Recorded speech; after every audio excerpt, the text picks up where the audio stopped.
well, we wanted to create a ski touring pack, a ski mountaineering pack, using some of the features of, that we developed over the last 18 months, and in an ultralight Whippa pack. So the key things we wanted to do, we wanted to have access through the back. We're looking for about a 45 litre pack. We wanted a big pocket that we could store all your safety recovery gear. Yep. And like your probe, your shovels, all that sort of stuff, easily accessible from here.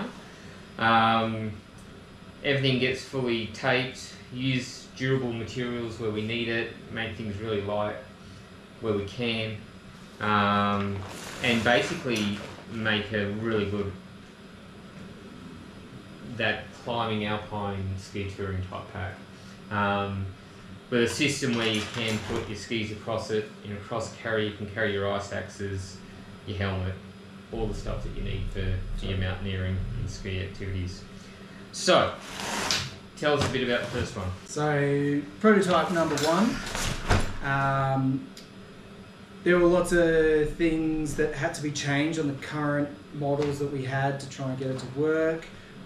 The probes, we tried to find the longest probes. Yeah. And the worst case scenario, super long probes, they needed to be a certain length, and so the front sort of section of the pocket had to at least be able to hold these big probes, and so we needed to extend it all. So the whole sort of front section had to be changed dramatically.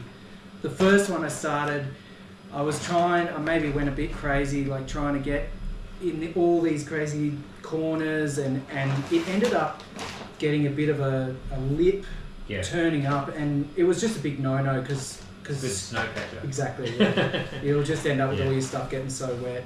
So I had to. Obviously this one was like a really great model to see how it all fit together, but we needed to fix a few things, and one of those was that. We also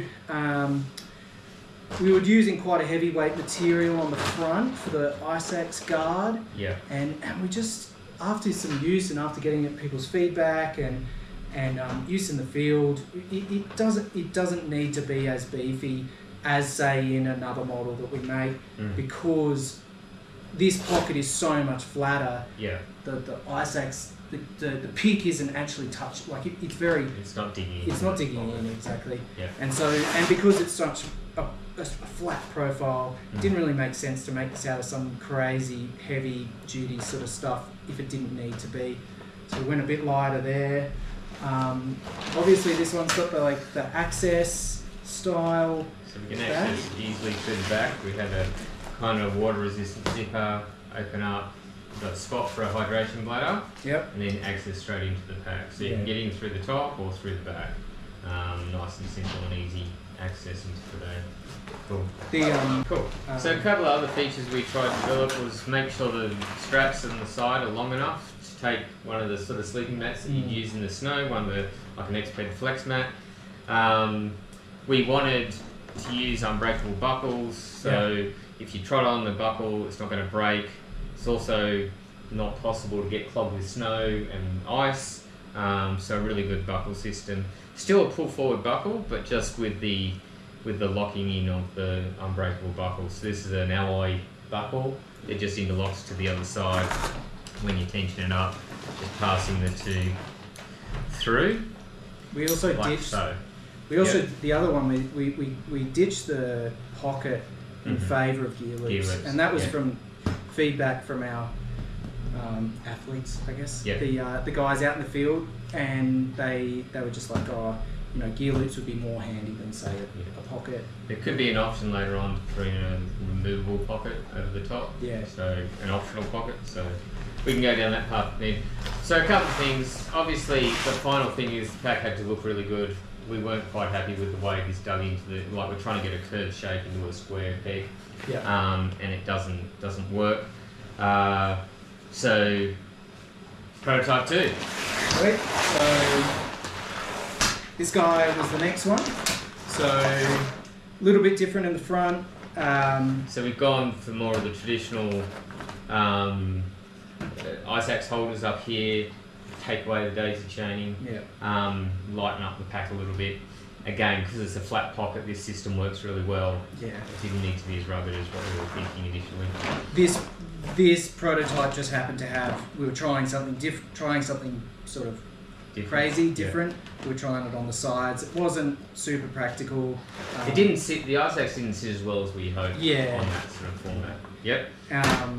So we went to this 4-hole core patch. We also got the you can see the profile is much more sort of rounded. We're not getting as much of, obviously this isn't packed out, but we weren't getting nearly enough, we weren't getting that weird sort of scoop up feature, the snow catcher. Yep. We wanted to keep some sort of big mudguard system on this bottom, like, because, you know, ultimately in most of the other packs we have a pocket here, and the pocket, even if it hasn't got a mudguard on it, it offers a lot of protection for the rest of the pack. For the rest of the pack and the sides of the pack. But without this pocket, we needed a guard of some sort. Yep.